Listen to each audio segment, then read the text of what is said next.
You're watching a Highwire Media podcast. Daredevil Born Again's fourth episode continues to stir the pot and build tension, largely thanks to an excellent scene with the Punisher. However, even Frank Castle is not enough to make up for the lack of Daredevil. In 4 episodes, we've had a grand total of 15 minutes of Daredevil. But who's counting? Matt Murdock's investigation into the murder of White Tiger leads to some strong emotional moments, and it's clear to see the buildup of guilt and anger are getting to him. Maybe, just maybe, it's just what he needs to put on the horns again. I don't mean to rag onto the series too hard for doing a slow burn that presumably leads to an epic Daredevil return, but it's almost funny how Marvel made such a big deal about bringing Daredevil back to our screens, only for them not to use him for 3.5 episodes. Fortunately, Murdock's emotional scenes with Hector Ayala's daughter, Angela, and later Frank Castle seemed to have motivated him to at least take out his billy club and shake off the rust. Here's hoping this means he'll be suiting up in episode 5. Easily the best part of this episode is Jon Bernthal's return as the Punisher. His dynamic with Murdock, or Red as he calls him, is beyond fantastic. Murdock tracks down Castle to confront him about the skull logo he found on the missing bullet casing, as well as cops appropriating his symbol. But Castle brushes all that aside and cuts to the heart of what's really been eating at him. Murdock tends to be in control of every conversation he's in, but Punisher is nothing but wrath and anger, so it's not long before Murdock breaks down and things devolve into a bitter, tear-filled argument about justice and revenge. Their explosive debate is just what the story needs to get some pep in its step. Meanwhile, Mayor Fisk is forced to do things by the book in order to get anything done around the city, which he is definitely not used to. His tour around the city becomes low-key hilarious when he's forced to listen to a children's choir serenade him, only to then be stuck listening to the same song sung by a Latvian choir at his next meeting. This man has taken a beating from Daredevil, but this is the most pained we've ever seen him. Amazing. Those scenes of Fisk enduring the political system are juxtaposed with Murdock being forced to re-examine the justice system. Murdock tries to quickly deal with Leroy's theft case by getting him reduced jail time, but Leroy convinces him of how the system forces him to endure one indignity after another and pushes him to do more. It seemed like Murdock was getting complacent and even a bit smug with how he treats his clients, so this appears to be a necessary wake-up call for him.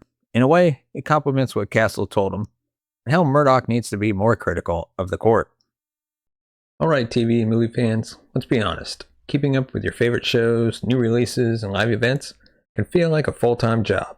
You got one app for binge watching, another for live TV, a separate one for sports. Before you know it, you're paying for 5 different services and still missing out on what you actually want to watch. Well, Hulu plus Live TV changes all of that. With Hulu plus Live TV, you get the best of both worlds.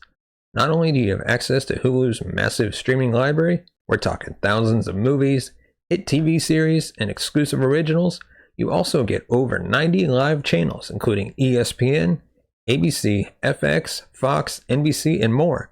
That means live sports, breaking news, and your must-watch reality TV all in one place.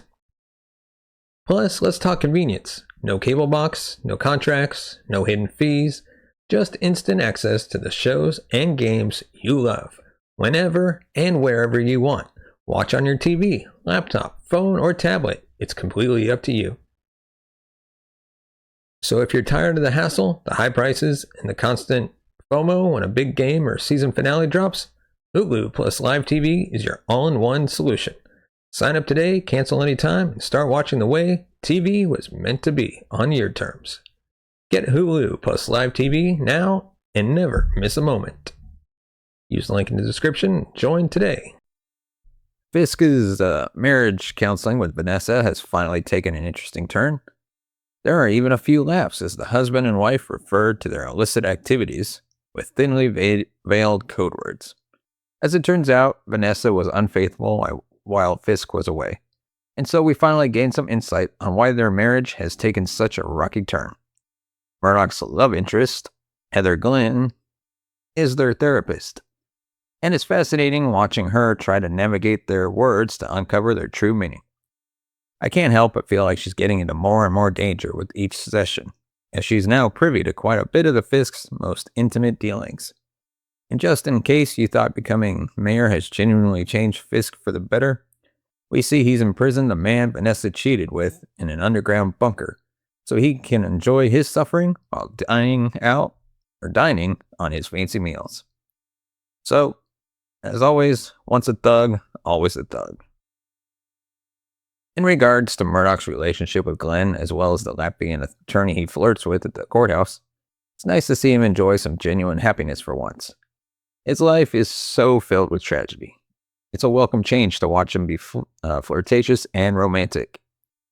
Of course, nothing good lasts long in Murdock's life, and he'll inevitably find out who Glenn is doing marriage counseling for. So let's be happy for him while we can. Being with Glenn also allows Murdock to grieve the loss of Foggy, which ends up leading to an especially emotional scene in an episode filled with emotional scenes. Bookending this episode are a pair of scenes featuring the artistically inclined serial killer known as Muse. It looks like he drains the blood of his victims to use as paint for his art.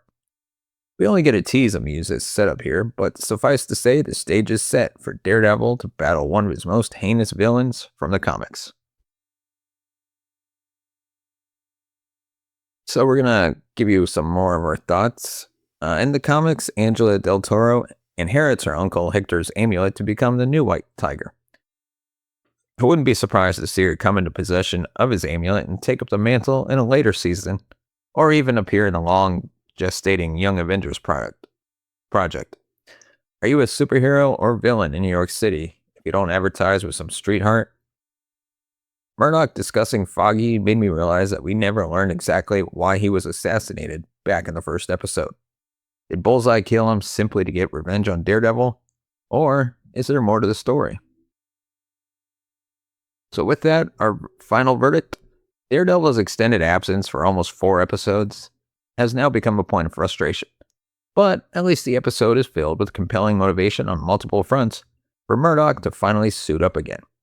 Helping make up for a lack of costume action is the return of the Punisher, whose raw and wrathful point of view gives Murdock in this show a much welcome shot of adrenaline. And of course, the increasingly foreboding rise of Mayor Fisk. Let me know your thoughts in the comments section below. What did you think of this episode of Daredevil?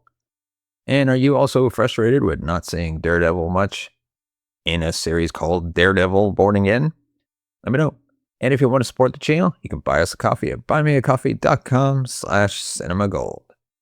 As always, give us a thumbs up if you like our video, hit that subscribe button down below, hit the bell notification button to be notified of future videos, and we'll see you next time.